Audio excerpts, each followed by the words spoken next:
Os milagres de Jesus ocupam um lugar central nos relatos dos evangelhos e são, sem dúvida, momentos marcantes na narrativa da redenção. Cada ato milagroso não apenas revela o poder divino, mas também ilustra o profundo amor e compaixão de Deus pela humanidade. Através dos milagres, Jesus não apenas transformou vidas individuais, mas também impactou profundamente as comunidades ao seu redor, revelando tanto a chegada do reino de Deus quanto a esperança da nova criação. Em uma análise redentora dos milagres de Jesus, é fundamental considerarmos como eles se entrelaçam com o cumprimento das promessas messiânicas do Antigo Testamento, além de como cada milagre dialoga com o contexto cultural e espiritual da época. Neste estudo, iremos explorar 7 milagres em particular, observando como cada um deles impactou não só os beneficiários diretos, mas também as pessoas que testemunharam ou souberam desses eventos. Começaremos com o primeiro milagre de Jesus, a transformação da água em vinho, um sinal inaugural que prenuncia tanto o início de seu ministério quanto a natureza restauradora do reino de Deus. O primeiro milagre registrado nos evangelhos é a transformação da água em vinho durante as bodas de Caná, João 2, do 1 ao 11. Este milagre possui uma relevância simbólica profunda, que vai além do evento em si. A situação de falta de vinho numa festa de casamento, em um contexto cultural onde a hospitalidade era altamente valorizada, traz um cenário de vergonha e constrangimento iminente. Para os noivos, o risco de serem lembrados por este incidente traria humilhação. No entanto, a intervenção de Jesus muda o curso dos acontecimentos. Ao transformar a água em vinho, Jesus oferece um vislumbre do poder transformador do reino de Deus. Ele não realiza esse milagre em um contexto de vida ou morte, mas em uma celebração comum, o que destaca que o reino não se limita apenas aos momentos dramáticos, mas também se manifesta na vida cotidiana. A transformação de água em vinho aponta para a renovação e a plenitude que Deus oferece, substituindo a vergonha pela alegria. Jesus, ao escolher este momento e este tipo de milagre como o primeiro sinal público de seu ministério, revela uma faceta essencial de sua missão: trazer redenção não apenas ao grande, mas também ao pequeno e ao aparentemente trivial. O impacto deste milagre sobre aqueles que testemunharam foi significativo. Os servos que encheram as talhas com água estavam diretamente envolvidos e foram os primeiros a ver o resultado da transformação. Para eles, a revelação de quem Jesus realmente era começou a se desdobrar. Mesmo que o mestre-sala não soubesse da origem do vinho, o evento rapidamente se espalhou, com os discípulos de Jesus reconhecendo nele algo muito mais profundo. Eles começaram a crer nele de maneira mais intensa, vendo que sua autoridade ia além das palavras e que o reino que ele proclamava era tanto espiritual quanto material. Para a comunidade ao redor, o impacto foi igualmente notável. O evento, ocorrido em uma pequena cidade da Galileia, fez com que o nome de Jesus começasse a ser comentado em outras regiões, criando uma expectativa crescente sobre o que ele poderia fazer. O milagre em Caná abriu o ministério de Jesus de forma inesperada, não em uma sinagoga ou templo, mas em uma festa de casamento, conectando o ordinário ao extraordinário e anunciando que o Messias estava presente entre eles. A segunda narrativa milagrosa que estudaremos está registrada em João 4, do versículo 46 ao 54, onde Jesus cura o filho de um oficial do rei. Este evento ocorre novamente em Caná, onde Jesus havia realizado o milagre da transformação da água em vinho, criando assim uma conexão geográfica e narrativa com o primeiro milagre. No entanto, o contexto e o impacto deste milagre diferem consideravelmente, revelando outro aspecto da missão de Jesus e sua interação com as necessidades humanas. O oficial em questão, provavelmente um gentil ao serviço de Herodes Antipas, vem a Jesus desesperado. Seu filho está à beira da morte, e ele implora Jesus que vá até Cafarnaum para curá-lo.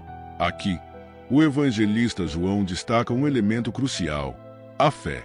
Jesus inicialmente desafia o oficial, sugerindo que muitos só acreditam nele se virem sinais e prodígios, mas o homem persiste em sua súplica. A resposta de Jesus, em vez de uma visita física ao local, é uma palavra de comando: vai, o teu filho vive. João 4, versículo 50. Este milagre não só cura fisicamente o garoto à distância, mas também transforma espiritualmente o oficial e sua família. A fé do oficial é testada e, ao acreditar na palavra de Jesus sem uma evidência imediata, ele experimenta um crescimento espiritual profundo. Ao retornar para sua casa e encontrar seu filho curado exatamente no momento em que Jesus pronunciou a cura, a fé do homem é fortalecida. Ele e toda a sua casa passam a crer em Jesus, estabelecendo um padrão que vemos repetido em outros milagres. A transformação não é apenas física, mas envolve uma renovação espiritual e a fé que leva à vida eterna. O impacto deste milagre na comunidade é amplo.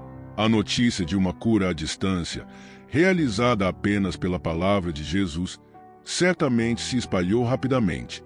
Cafarnaum, uma cidade importante no ministério de Jesus, tornou-se uma base para muitos dos seus atos futuros, e milagres como este contribuíram para a fama crescente de Jesus na região. As pessoas ao redor não apenas se maravilhavam com seu poder, mas começavam a se perguntar quem ele realmente era. Este milagre foi um prelúdio para o entendimento mais profundo da autoridade de Jesus sobre a vida e a morte. Este evento também tem implicações teológicas significativas dentro da narrativa redentora. A cura à distância é um lembrete de que o poder de Deus não está limitado pelo espaço físico. Em termos escatológicos, esse milagre antecipa a era futura, onde a plenitude da nova criação transcenderá as barreiras físicas e materiais que agora nos restringem. Através da fé, tanto o oficial quanto sua família foram introduzidos à realidade do reino de Deus, um reino onde a cura e a redenção se tornam acessíveis não apenas aos judeus, mas também aos gentios que demonstram fé. Em João 5, do versículo 1 ao 15, encontramos o relato de Jesus curando um paralítico que estava à beira do tanque de Betesda, em Jerusalém. Esse milagre ocorre durante uma das festas judaicas, em um cenário caracterizado pelo sofrimento e a esperança de cura. O tanque de Betesda era conhecido como um local onde muitos doentes, cegos e paralíticos esperavam pela agitação das águas, acreditando que o primeiro a entrar após a movimentação seria curado. A narrativa nos apresenta um homem que estava doente por 38 anos, um período que simboliza a longa espera de Israel pela restauração prometida. Quando Jesus se aproxima, ele faz uma pergunta surpreendente: queres ser curado? João 5, versículo 6. O homem não responde diretamente, mas explica que não consegue entrar no tanque a tempo, sugerindo sua desesperança. Jesus, então, ordena que ele se levante, pegue sua cama e ande. E, no mesmo instante, o homem é curado. O impacto desse milagre é duplo, tanto pessoal quanto social. Para o homem, a cura representa mais do que apenas a recuperação física. Ela também é um sinal de libertação de uma vida de marginalização e dependência.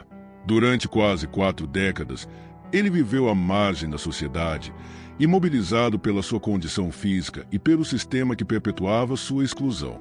Jesus rompe com esse ciclo ao oferecer cura direta, sem a mediação do tanque ou da crença popular nas águas. A ação de Jesus é uma demonstração clara de que o poder restaurador de Deus não está atrelado a rituais ou lugares específicos, mas ao próprio Cristo. No entanto, o milagre também gera conflito. O fato de Jesus curar o homem no sábado causa controvérsia entre os líderes religiosos. Eles confrontam o homem curado e, posteriormente, Jesus por violar as regras do sábado. Aqui vemos uma tensão que permeia o ministério de Jesus. Seu papel como restaurador da ordem divina muitas vezes entra em choque com as interpretações legalistas da lei. Ao curar no sábado, Jesus não apenas desafia essas tradições, mas também se apresenta como o Senhor do sábado, alguém com autoridade para redefinir o que é lícito e o que não é. O impacto social desse milagre se estende além do paralítico curado.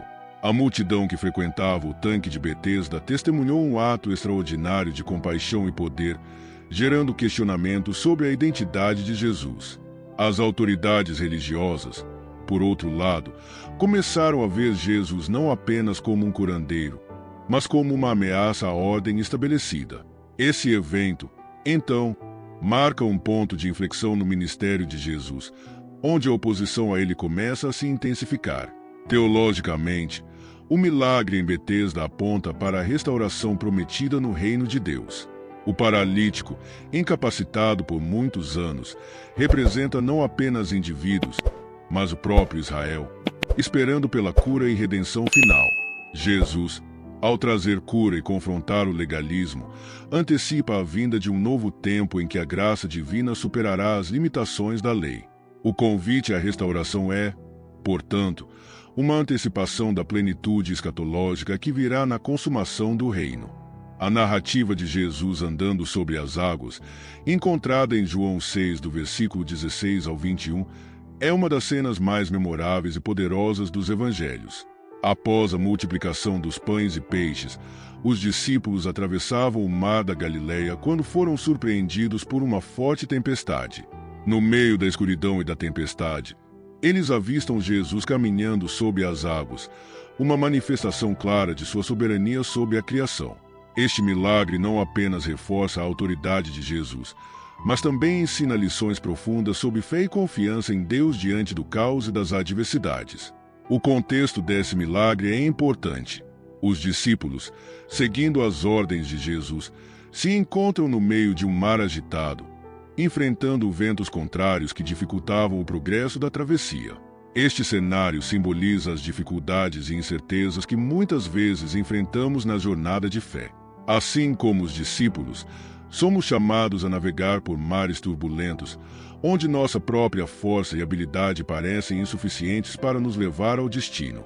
Quando Jesus se aproxima, caminhando sobre as águas, os discípulos ficam tomados de medo, inicialmente não reconhecendo que era ele. Esse detalhe é significativo, pois revela a inclinação humana de temer o desconhecido e de duvidar da presença de Deus em meio às tempestades da vida. No entanto, ao ouvir as palavras de Jesus, "Sou eu, não temais", João 6, versículo 20, o medo deles se dissipa e eles permitem que ele entre no barco, resultando em uma chegada imediata e segura ao seu destino. O impacto desse milagre sobre os discípulos é tanto prático quanto espiritual. Eles testemunham, mais uma vez, a autoridade de Jesus sobre os elementos da natureza, algo que já haviam experimentado em outra ocasião. Quando Jesus acalmou uma tempestade, Mateus 8, do versículo 23 ao 27. No entanto, este milagre traz um novo nível de revelação sobre quem Jesus realmente é. Ele não é apenas capaz de acalmar as águas, mas também de caminhar sobre elas, demonstrando seu controle absoluto sobre a criação. A caminhada de Jesus sobre as águas ecoa imagens do Antigo Testamento, onde Deus é descrito como aquele que anda sobre as ondas do mar, João 9, versículo 8, estabelecendo uma conexão entre a identidade de Jesus e o Deus Criador. Para a comunidade em torno de Jesus, esse milagre serviu como um lembrete poderoso de que ele não era apenas um profeta ou um mestre, mas o Filho de Deus, com domínio sobre as forças naturais. A notícia desse evento, sem dúvida, teria se espalhado rapidamente, fortalecendo a fé de alguns e provocando curiosidade em outros.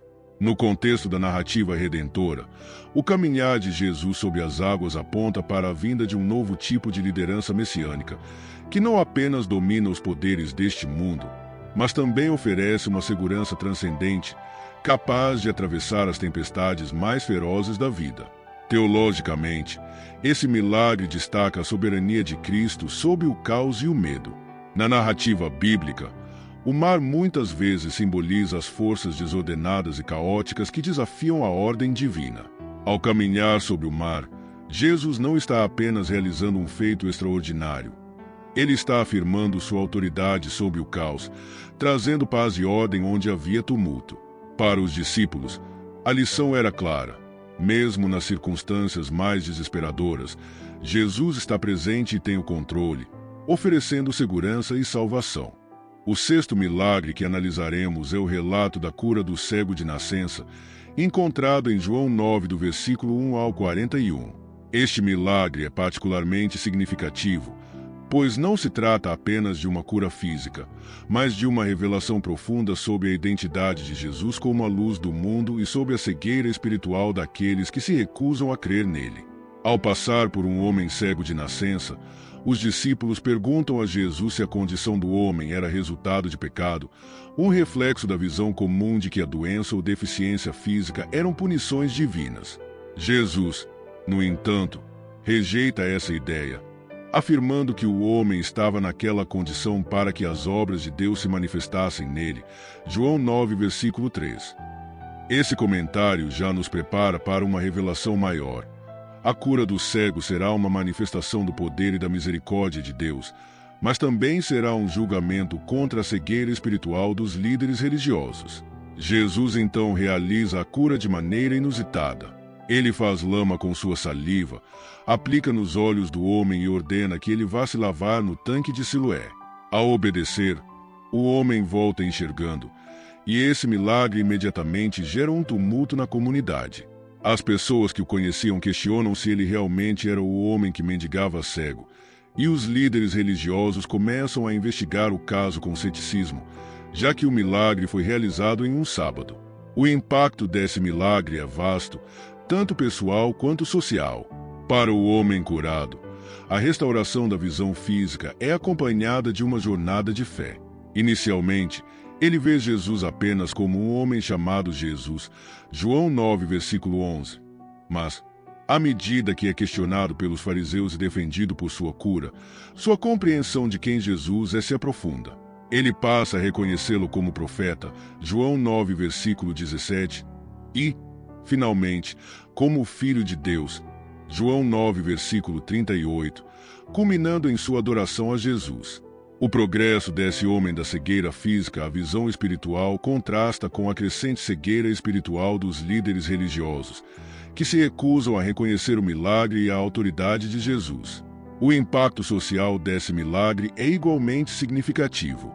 A cura desafia as normas religiosas e sociais da época, uma vez que Jesus opera no sábado, algo que os fariseus consideram uma violação da lei.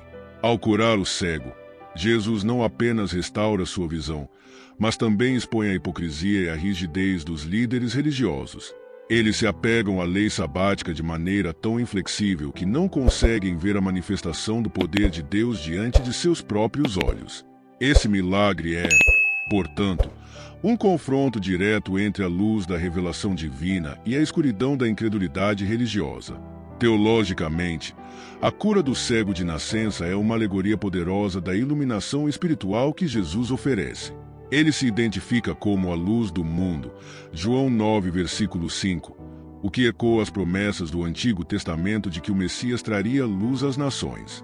A cura física serve como um símbolo da cura espiritual que Jesus oferece a todos aqueles que estão dispostos a reconhecer sua cegueira e a receber a revelação divina. Para o homem curado, essa luz resulta em visão física e espiritual, mas para os fariseus, que se recusam a ver, o milagre apenas revela sua cegueira espiritual. No plano redentor, esse milagre antecipa a obra de Jesus em trazer luz ao mundo caído. Assim como o homem foi enviado ao tanque de Siloé para ser curado, Jesus foi enviado ao mundo para trazer cura espiritual a todos aqueles que reconhecem sua necessidade de salvação. A reação das autoridades religiosas demonstra que, enquanto alguns se abrem à luz de Cristo, outros se fecham, preferindo a escuridão de sua própria autossuficiência e legalismo. O último milagre que analisaremos é a ressurreição de Lázaro, um dos eventos mais dramáticos e significativos do ministério de Jesus, encontrado em João 11, do versículo 1 ao 44. Esse milagre não apenas demonstra o poder de Jesus sobre a morte, mas também prefigura sua própria ressurreição e oferece uma poderosa revelação sobre sua identidade como a ressurreição e a vida. João 11, versículo 25. Lázaro, amigo íntimo de Jesus, adoece gravemente, e suas irmãs, Marta e Maria, enviam uma mensagem pedindo que Jesus venha curá-lo. No entanto, em vez de se apressar para Betânia, Jesus deliberadamente espera 2 dias antes de partir, permitindo que Lázaro morra. Esse atraso é significativo, pois Jesus já havia curado à distância antes, como vimos na cura do filho do oficial. Aqui, ele deixa claro que a morte de Lázaro tem um propósito maior. Esta enfermidade não é para a morte, mas para a glória de Deus. João 11, versículo 4. Quando Jesus finalmente chega a Betânia, Lázaro já estava morto e sepultado há 4 dias. Esse detalhe é crucial, pois na cultura judaica havia a crença de que o espírito permanecia próximo ao corpo por até 3 dias, mas após o 4º dia, a morte era considerada definitiva. O luto já estava em andamento e o desespero tomava conta dos presentes.